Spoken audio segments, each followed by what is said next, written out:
Graça e paz, meus amados, tudo na bênção, que alegria no Senhor estarmos aqui como família de Deus, neste culto de adoração ao nosso Deus, em louvor ao nosso Deus.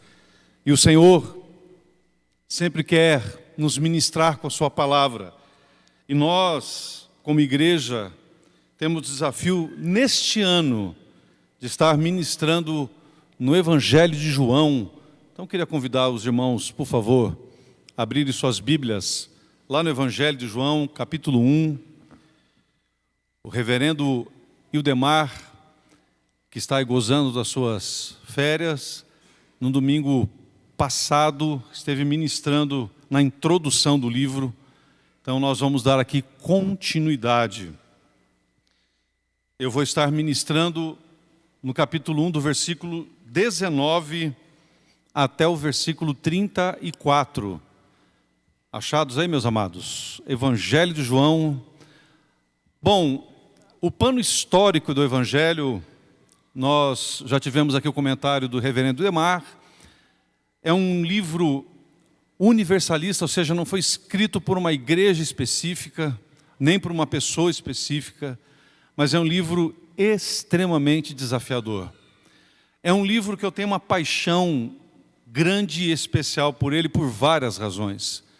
Quando eu dei início ao meu ministério, em 1991, eu fui para a cidade de Guarapuava e fui ficar um ano inteiro na cidade de Guarapuava, fazendo um treinamento de missões que tinha na cidade pela Igreja Presbiteriana do Brasil.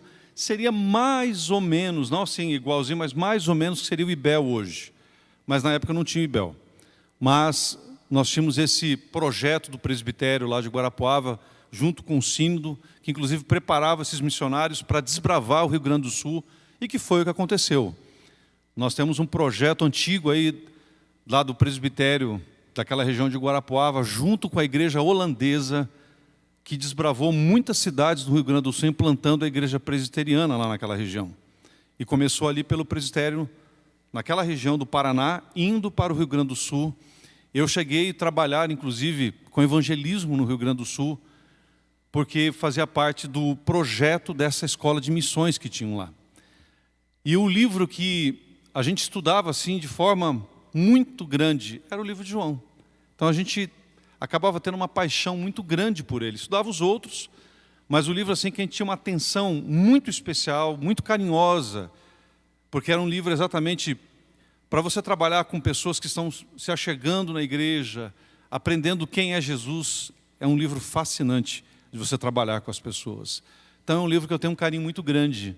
Me lembro de muitas aulas ministradas pelo reverendo Milton Rubens Hickley. Milton Rubens Hickley era chamado carinhosamente por todos nós de tio Milton, mas era um pastor lá da região, desse seminário, o cabeça ali desse seminário, um evangelista que eu poucos conhecem como o reverendo Milton era. Ele faleceu já há algum tempo, mas era um homem extremamente usado por Deus. Eu me lembro das aulas que a gente tinha ali, ouvindo o Evangelho de João, para aprender e poder evangelizar através deste livro tão maravilhoso. É um livro fantástico para o nosso coração. E da mesma forma, eu quero trazer esse livro para o nosso coração essa noite, com esse desafio de olhar para esse livro como um livro que fala de Jesus. Nós vimos claramente na semana passada que é um livro que apresenta Jesus claramente como Deus. Claramente, é um livro que todo o tempo trabalha isso. O Jesus Deus. Ah, pastor, mas isso é tranquilo para nós. Meus amados, essa doutrina da deidade de Cristo é uma doutrina importantíssima. Nós já tivemos conflitos na história da igreja sobre isso. Nós temos doutrinas que são ensinadas ainda hoje que apresentam Jesus como um homem enviado por Deus, mas não como Deus.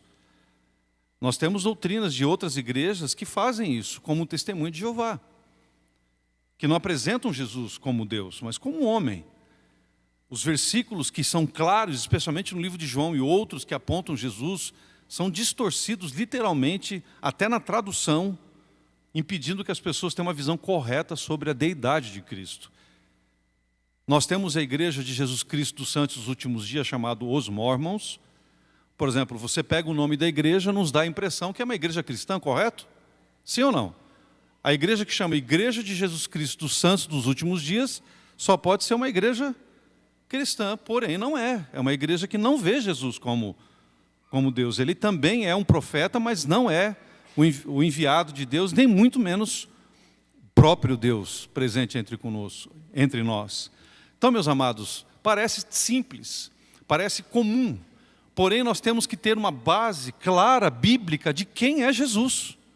Clara, tem que ser muito claro para nós. Biblicamente, eu saber citar aonde está, eu saber mostrar para as pessoas aonde está, porque vamos ser questionados.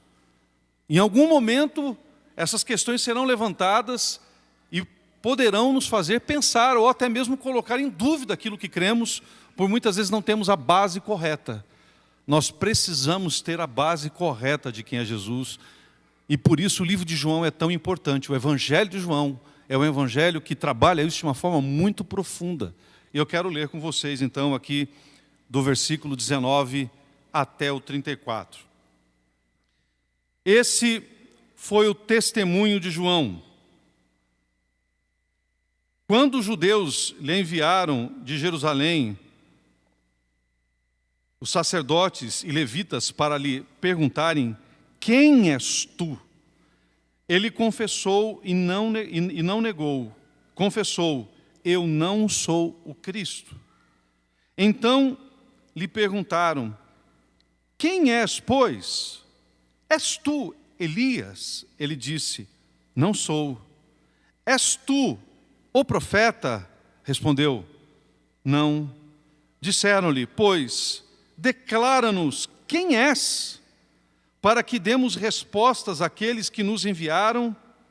Que dizeis a respeito de ti mesmo? Então ele respondeu: eu sou a voz do que clama no deserto. Endireitai o caminho do Senhor, como disse o profeta Isaías. Ora, os que haviam sido enviados eram de entre os fariseus, e perguntaram-lhe: então por que batizais, se não és o Cristo, nem Elias, nem o profeta? Respondeu-lhe João: eu batizo com água, mas no meio de vós está quem vós não conheceis, o qual vem após mim, do qual não sou digno de desatar-lhe as correias das sandálias. Até o versículo 28, depois eu vou continuar. Estas coisas se passaram em Betânia, do outro lado do Jordão, onde João estava batizando. Essa primeira parte da leitura, aqui do versículo 19 ao versículo 28, é um momento muito bom para nós pensarmos quem nós somos. Quem nós somos? Nós somos como João. Não o evangelista João, mas João Batista. Nós somos como ele. Nós não somos o Cristo. Não há nenhum poder em nós, nós não somos especiais. Especiais é aquele que está em nós. Especial é aquele, diferente de João que disse, é aquele que virá após mim. Especial e verdadeiro e único, que deve brilhar e deve responder quem somos, é o próprio Jesus em nós. Ele é a razão plena de tudo que somos, nós não somos nada. Era tão claro para João o que ele era, que ele disse: eu não sou digno nem de desatar-lhe as sandálias. Eu não posso nem tocar nos seus pés. Eu não sou nada perto dele, isso que ele quer dizer. Eu sou muito nada perto dele. Nós não somos nada. Essa primeira parte é uma boa parte para nós refletirmos quem nós somos. E como é que os homens e mulheres de Deus têm se enxergado, hoje em dia, dizendo-se sacerdotes, apóstolos, apóstolas, homens intocáveis de Deus, se colocando, se pronunciando e aparecendo mais do que o próprio Jesus. Não há humildade nenhuma nestes homens e mulheres, muitos deles, que têm anunciado e falado, usando a Bíblia. Eles procuram brilhar, aparecer, se destacar, muito mais do que o próprio Cristo. Quando perguntaram a João: Ele não tentou se destacar, nem muito menos se aparecer. Ele deixou bem claro quem ele era, ou melhor, quem ele não era. Ele não era Jesus, ele não era Elias, e nem muito menos o profeta. E ele disse: está por vir alguém que vocês ainda não conhecem, e quando ele vier, aí sim vai ser diferente. Ele falou, daí o pessoal perguntou, mas por que você batiza então? O batismo dele não era o batismo ainda correto. Ele diz, vai vir aquele que vai batizar através do Espírito. Esse sim vocês têm que esperar. Meus amados, quem nós somos? Quem é você? Quem sou eu? Nada. Tudo é Jesus. Todas as vezes que nós tentamos nos destacar, aparecer, tentar mostrar que somos maior que o próprio Cristo, brilhar mais do que o próprio Cristo, entre aspas, porque isso é impossível, nós estamos denegrindo aquilo que Cristo é em nós. Quando Cristo está em nós, nós não somos nada. A palavra é tão clara, que é isso que nós vamos ver aqui. Quando Jesus está em nós, Ele é a plenitude da vida em nós. Paulo teve uma consciência tão clara disso, que ele disse assim, já não sou mais eu quem vive, mas Cristo vive em mim. É a clareza plena de quem é Jesus e quem nós somos. Não somos nada, somos pecadores. E é tão difícil ouvir isso, é tão difícil ouvir isso, porque os homens hoje querem ser alguma coisa. Os coaches da fé, os coaches de empresas, cada vez mais estão tentando valorizar o homem, o ser humano, que é típico do humanismo. Por isso que é humanismo. Está valorizando quem é o ser humano, a sua capacidade, o seu potencial. Um cristão, meu amado, em tudo que ele faz, tudo. Ele pode ser gerente, dono de empresa, a senhorinha que limpa o chão com vassoura, seja lá quem for a função, o local ou o cargo que você exerça. Você sabe que não é você, mas é Cristo em você. Esse é o cristão. O cristão não se exalta, ele exalta a Cristo. Em qualquer lugar, não é na igreja. Não é neste momento em que nós estamos aqui em culto. Não, em qualquer lugar nós vamos demonstrar e mostrar quem é Jesus. Ou ficar com essa conversa, eu conquistei, eu fiz, eu posso, eu sou bom, eu tenho a... Meus amados, nós não somos nada, em nada. O verdadeiro cristão, ele tem a consciência plena de quem é Jesus. E é isso que João tinha. E aí, daqui do versículo 29 até o 34, que é aqui que eu quero fixar o meu olhar de uma forma muito mais clara aqui neste momento, e aí vem o tema que nós vamos trabalhar de forma contundente. Quem é Jesus? Esse é o tema. Quem é Jesus? Porque é isso que o Evangelho de João apresenta. Ele apresenta quem é Jesus. E do versículo 29 até o versículo 34, primeiro João deixou muito claro quem ele não é.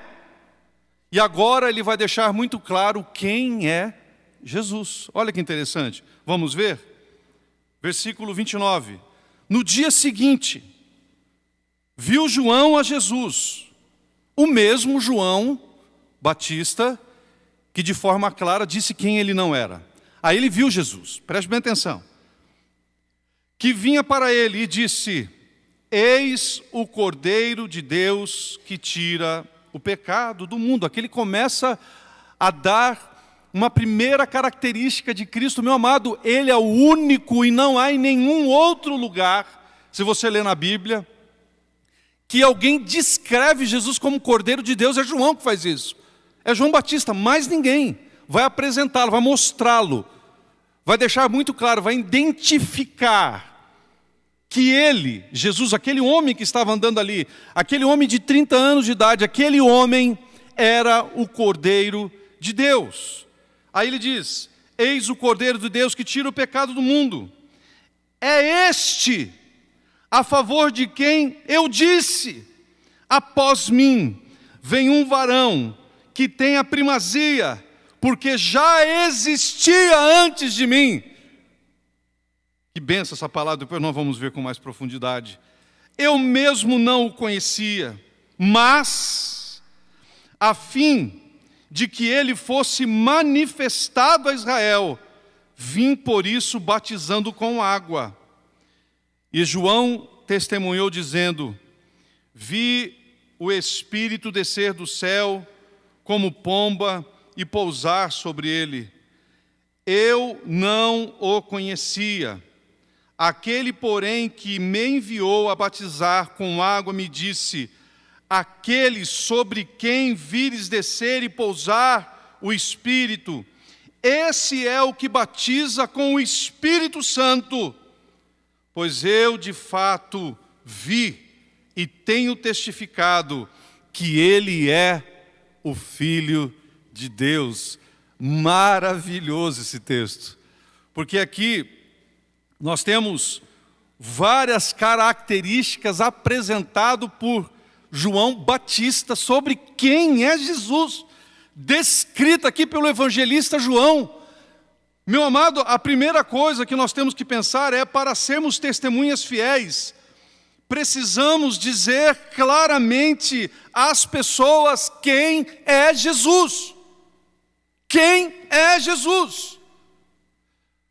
Eu não sei se vocês gostam de fazer isso, mas na Páscoa do ano passado, que é uma data importantíssima para o cristianismo, porque fala sobre a sua morte e ressurreição, uma data importantíssima. Eu vi um texto do atual Papa, que é a sua homilia que ele faz nesse dia.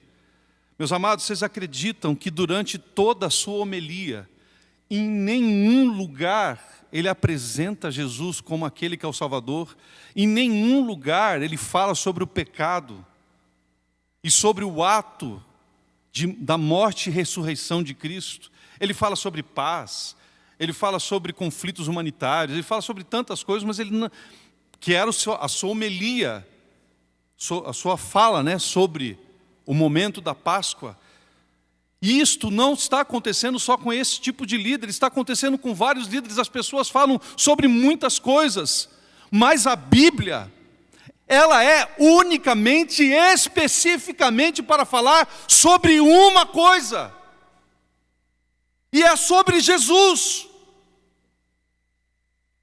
A Bíblia existe de Gênesis a Apocalipse com uma chave hermenêutica que deve caminhar toda a palavra para que Jesus seja revelado em tudo que falamos. Uma pregação, meu amado, que não apresente a natureza do pecado em nós, que não apresente o poder da cruz, que não fale quem é Jesus, está prejudicada. Exaltar o ser humano, exaltar os momentos em que as pessoas estão falando, não, meu amado, eu tenho que falar quem é Jesus. Por isso, para sermos testemunhas fiéis, precisamos dizer claramente às pessoas quem é Jesus. Quem é Jesus? Primeira coisa, Jesus é o Cordeiro sacrificial que toda pessoa precisa para expiar seus pecados. Está aqui no versículo 29, de forma clara que nós lemos. No dia seguinte, João viu a Jesus que vinha para ele e disse: eis o Cordeiro de Deus que tira o pecado do mundo. Ele tira o pecado do mundo. Quando ele olha para Jesus, meu amado, essa descrição ela é fabulosa. É única. Nós não temos outro lugar na Bíblia que fale sobre essa descrição. Ela é única. Por isso que ela é incrível. Porque ele olha para Jesus, ele não vê o homem, ele vê o Cordeiro. Esse Cordeiro que nós sabemos muito bem desde o Antigo Testamento, desde o momento em que estava lá Adão e Eva, para que Deus pudesse se aproximar, foi Deus que faz o primeiro sacrifício. Está ali. O primeiro sacrifício para que Deus pudesse voltar perto do homem foi o próprio Deus quem fez. E o sacrifício perfeito foi o próprio Deus que fez. Então o homem, ele é um coadjuvante. Sempre foi vontade de Deus revelar, através de Jesus, o seu grande amor através do seu ato sacrificial. Quando João olha para Jesus, ele vê o Cordeiro. Por que ele vê o Cordeiro? Porque ele sabia, quando olha para Jesus, que Jesus veio para morrer. Porque ele era o Cordeiro perfeito, sem mancha alguma, imaculado, sem nenhum osso quebrado. Ele é o Cordeiro.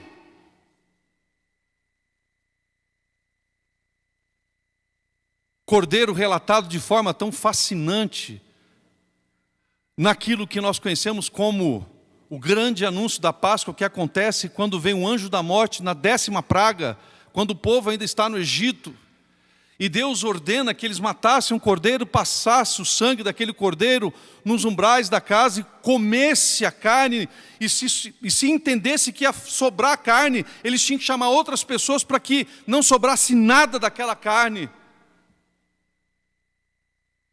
A morte pode atingir todos, mas aqueles que estão debaixo do sangue do Cordeiro nunca serão atingidos. Quem está debaixo do sangue do Cordeiro tem vida.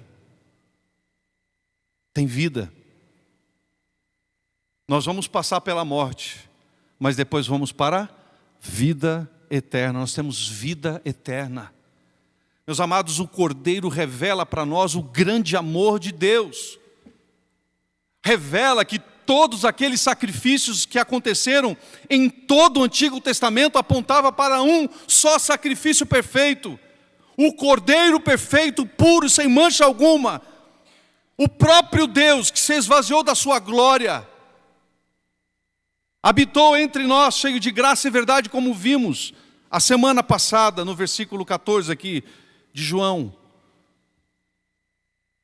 Ele é o Cordeiro de Deus, meus amados. Eis uma característica maravilhosa, importantíssima, e que tem que ser ensinada para as pessoas de quem é Jesus. Ele é o Cordeiro. O ministério de Jesus foi mostrar o amor de Deus ao mundo, mas com uma missão: morrer na cruz. Morrer na cruz. Era a missão dele. Era o sacrifício perfeito. Para que nós pudéssemos ser remidos dos nossos pecados, da nossa culpa, de tudo aquilo que nós somos, da nossa imperfeição, dos nossos erros, da nossa fraqueza. Em segundo lugar, embora fosse um homem, Jesus é maior do que o maior dos homens, porque Ele é o Deus eterno. Versículo 30 e 31 diz: é este a favor de quem eu disse: após mim vem um varão que tem a primazia. Ele é o principal. Isso ele quer dizer, não há nada comparado, ele tem a primazia. Porque já existia antes de mim. Ele o era. O livro do João começa nos mostrando claramente no início do versículo 1, como vimos a semana passada, que Jesus sempre esteve. Ele é. Ele não é criado. Ele nem nasceu do sangue e da carne. Ele não poderia nascer do sangue e da carne, porque todos que nascem do sangue e da carne, ensinado pelo próprio Jesus, nasce em pecado. Quem nasce do Espírito é Espírito, nasceu de novo. Por isso que a Bíblia diz de forma muito clara que Jesus foi concebido pelo Espírito Santo. Ele não teve a concepção natural que nós temos, porque ele foi gerado de forma para ser perfeito. Meus amados, ele não tem nada que se compare a ele, porque ele já existia. Ele não é um homem que esteve aqui. A Bíblia é muito clara, quando tudo foi criado, ele estava lá, o Verbo estava com Deus, o Verbo era Deus. A Bíblia diz que tudo foi criado por intermédio dele e para ele. Nada do que foi feito se fez. Tudo é para ele. A Bíblia é muito clara que tudo vai retornar para ele, porque ele é a essência de tudo que existe. Por isso, meus amados, Embora nós olhássemos e visse um homem, não tem homem qualquer que se comparasse a ele, porque ele tinha primazia. E ele é maior, e Jesus é maior do que qualquer homem, porque ele é o Deus eterno. Ele existia e, como João disse, existia antes de mim. O versículo 31 diz: eu mesmo não o conhecia, mas a fim de que ele fosse manifesto Israel, vim por isso batizando com água. Nós servimos a um Deus eterno. Nós cantamos aqui ainda hoje uma canção que o início dela diz Ioá. Alguns costumam dizer que esse nome seria o nome de Deus. Meus amados, eu queria dizer uma coisa para vocês. O nome de Deus está perdido, não existe mais a pronúncia. Se você fala que é Javé, Jeová, Yavé, seja lá o que você falar, são meras tentativas falhas do que verdadeiramente é o nome de Deus. Agora, uma coisa é certa: eu posso não saber o nome desse Deus poderoso, do tetragrama, da palavra que está lá no Antigo Testamento, que muitas vezes na nossa Bíblia aparece como o Senhor, mas nós sabemos que esse Deus se fez carne. Por isso Jesus dizia: quem vê a mim, vê o Pai. Porque eu e o Pai somos um. Meus amados, nós vimos o Eterno entre nós. O Eterno habitou este mundo. Aquele que é eterno esteve entre nós. E aí está a beleza, meu amado, de nós sabermos quem é Jesus. Jesus é o próprio Eterno. E Ele esteve aqui, habitou aqui, andou entre nós.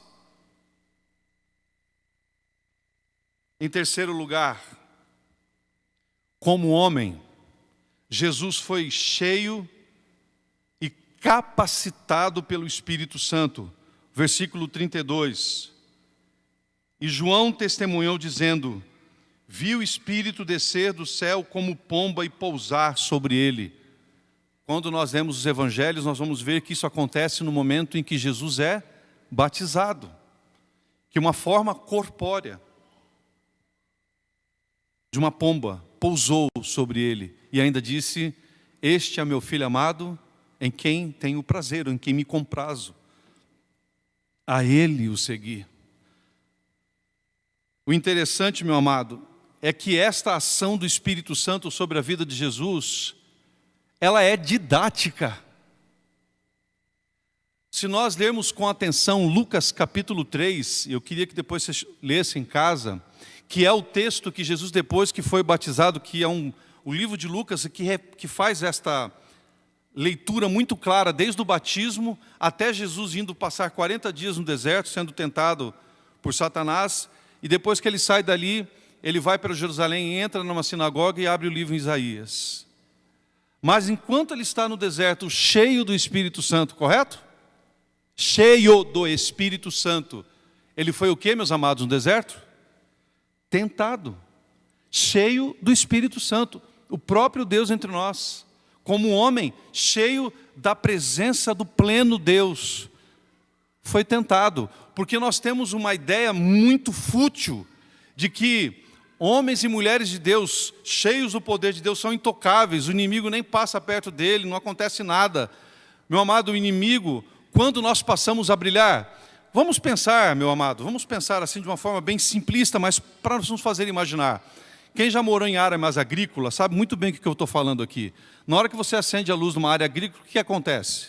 Você acendeu a luz numa área agrícola, o que acontece? Enche do quê? De bicho. A luz atrai um monte de bicho, não atrai? Começa a vir bicho. Até então não tinha, mas de repente eles resolvem aparecer. Nós somos, quando tocados pelo poder do Espírito Santo, nós começamos a atrair os bichos. É a mesma ideia. Até então não atraía, mas quando somos tocados pelo poder de Deus, nós passamos a ser luz deste mundo. E aí o inimigo pode passar, fazer o que Ele quiser também. Mas a Bíblia diz claramente, maior aquele que está em nós do que aquele que está no mundo. Jesus era um homem que foi capacitado por Deus e cheio do Espírito Santo. E da mesma forma, por isso que isto é didático. Nós também, quando estamos tomados pelo poder da salvação, estamos agora cheios do poder do Espírito Santo. E não podemos imaginar e nem muito menos falar sobre segundo batismo do Espírito, como já teve aí. Ou que sinal de alguém cheio do Espírito Santo é falar em línguas. Meu amado, se sinal do Espírito Santo de Deus é falar em línguas, por que Jesus não falou? Quantos lugares nós temos na Bíblia que Jesus fala em línguas cheias do Espírito Santo? Quantos? Nenhum lugar. Pastor, mas não tem o dom de línguas? A Bíblia descreve, meu amado, que foi importante, foi essencial. Naquele momento, quando eles se levantaram e pregaram, a Bíblia diz que cada um entendia na sua própria língua. Aquilo ali foi importante para o desenvolvimento do Evangelho. Houve outros momentos que havia a tal da língua dos anjos, que é uma outra questão. Mas Jesus não precisou utilizar de nenhuma delas. O próprio Deus não fez isso. Ele não precisou falar em línguas estranhas. Jesus sempre se comunicou da forma mais clara possível, mesmo quando ele falava por parábolas. Já era complicado para os outros entenderem. Imagine falar em línguas estranhas. Por isso, meus amados, entendam, estar cheio do Espírito Santo é cumprir a vontade do Pai. É da mesma forma cumprir aquilo que foi o chamado de Cristo. Por isso que é didático. Aí Jesus diz, eu não vim fazer a minha vontade, eu vim fazer a vontade do meu Pai. Porque ele estava cheio do Espírito. Cheio do Espírito Santo, meu amado, nós vamos trabalhar para o Senhor. Cheios do Espírito Santo, só nós lemos de forma muito clara o capítulo 12, 13 e 14 de 1 Coríntios. Cheios do Espírito Santo, nós vamos ver o quanto nós somos usados por Deus para que o nome do Senhor seja proclamado neste mundo. Jesus está cheio do Espírito porque Ele está sendo usado pelo Pai. É didático. Ele precisava disso? Não precisava. Mas aquela manifestação é para que nós entendêssemos o que também aconteceria conosco. Por isso que ele deixou muito claro. É só ler. João 16, eis que enviarei o Espírito, o Paráclito. E ele vos fará lembrar de tudo quanto eu vos disse. E um dos sinais da igreja é a ação do Espírito que acontece em Atos capítulo 2, para mostrar que a igreja não poderia se mover.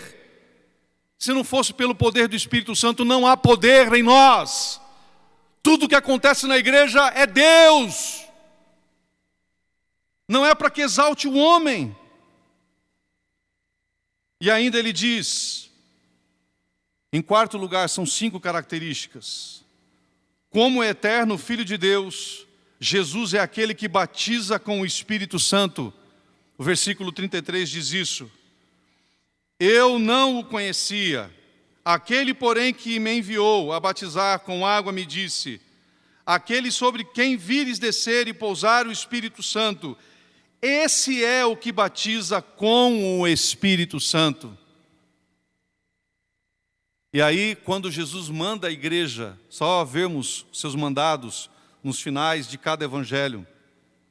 Ide, pregai o evangelho a toda criatura, batizando-os em nome do Pai, do Filho e do Espírito Santo.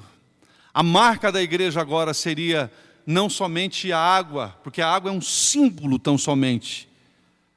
Quando nós estamos aqui num batismo público, não é naquele momento que nós estamos sendo batizados, nós já fomos batizados pela presença do Espírito Santo de Deus em nossas vidas. Nós estamos fazendo simplesmente um ato público para mostrar aquilo que já aconteceu espiritualmente em nós.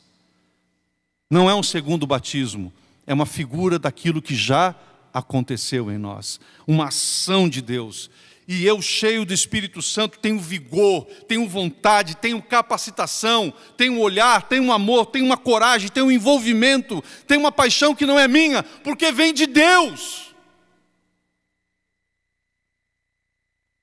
Ele nos batizou.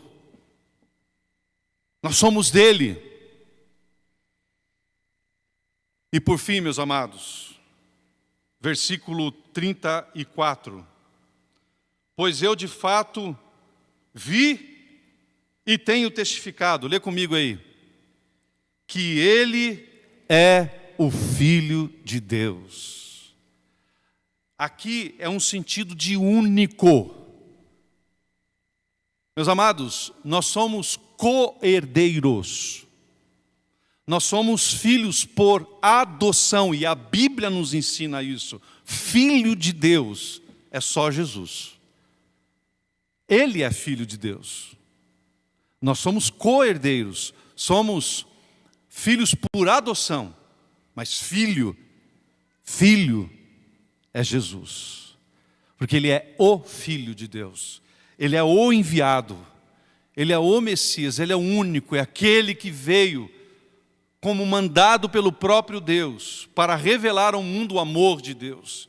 E esse amor tem sido revelado, meus amados. Esse amor tem sido anunciado. Quem é Jesus? Vimos tantas coisas maravilhosas sobre ele. E tem muito mais, o livro de João é riquíssimo sobre quem é Jesus.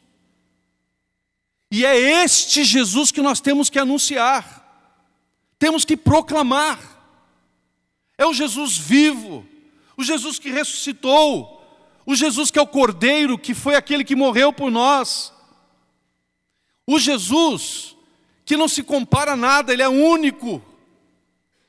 O Jesus que tem a ação do próprio Espírito sobre as nossas vidas. É ele que nos envia o Espírito. O Jesus que é o próprio Deus, que é o próprio Filho de Deus. Este Jesus nós servimos. O Jesus Todo-Poderoso. Ele não é o maior filósofo que existiu, isso é uma coisa ridícula de falar sobre Jesus, porque não tem como comparar qualquer tipo de filosofia que existe nesse mundo àquilo que Jesus é. Ele é Deus, meus amados. Ele não é maior nada, ele é o único. Único. Porque ele é Deus. E nós temos que nos render a esse senhorio e saber que tudo que falamos sobre Jesus é pelo seu grande ato de amor e de graça, para mudar a nossa história. Jesus quer alcançar aqueles que lhe pertencem. E nós somos a voz de Deus nesse mundo para anunciar isso. Precisamos anunciar, meu amado, de forma apaixonada, em todo e qualquer lugar, em todo e qualquer tempo, quem é esse Jesus. Deixar muito claro quem nós somos. Não somos nada. Não temos nada nada em nós que possa nos fazer brilhar ou ser qualquer coisa. Jesus é tudo, tudo em nós. Mas ele é o Todo-Poderoso. E a ele nós servimos. Ao Rei dos Reis, ao Senhor dos Exércitos, ao Leão da tribo de Judá. Só durante todo o livro de João tem 7 eu sou, que são características de Cristo, que ele mesmo diz sobre ele. Ele mesmo se apresenta. Para ver, meu amado, quão importante é saber e falar desse Jesus. Que Deus nos ajude. Que Deus nos abençoe e nos fortaleça grandiosamente. Amém? Vamos orar? Feche seus olhos. Feche seus olhos. Grande amor, Senhor. Grande amor, Pai, é o que o Senhor tem revelado através do seu Filho. Obrigado, Pai, apesar de não merecermos, pela nossa insignificância, fraqueza, o Senhor enviou o seu Filho para nos salvar, o Cordeiro Santo, puro, sem mácula, que assumiu a nossa culpa, que assumiu a nossa transgressão, que assumiu toda a dívida que havia contra nós e anulou, Senhor, através daquela cruz. E hoje, Pai, através da adoção que temos através de Cristo, somos considerados filhos e filhas do Senhor, herdeiros da promessa, herdeiros, ó Pai, filhos de Abraão, caminhando, Senhor, da mesma forma para a terra prometida, que é o novo céu e a nova terra. Ó Deus, muito obrigado, Senhor, porque isso vem da clareza de quem é Jesus, o Filho revelado do Teu amor, Pai. E assim possamos nos render ao senhorio, Senhor, de Cristo. Ó Pai, que através da ação do Teu Espírito, que só o Senhor pode fazer, possamos ter a consciência da podridão e do pecado que há em nós, Pai, e nos render ao poder da cruz, o poder do amor revelado em Jesus, da graça salvadora, da misericórdia que é sem fim. Obrigado, Senhor. Obrigado, Senhor. Em nome de Jesus nós te oramos e agradecemos. Obrigado, Senhor.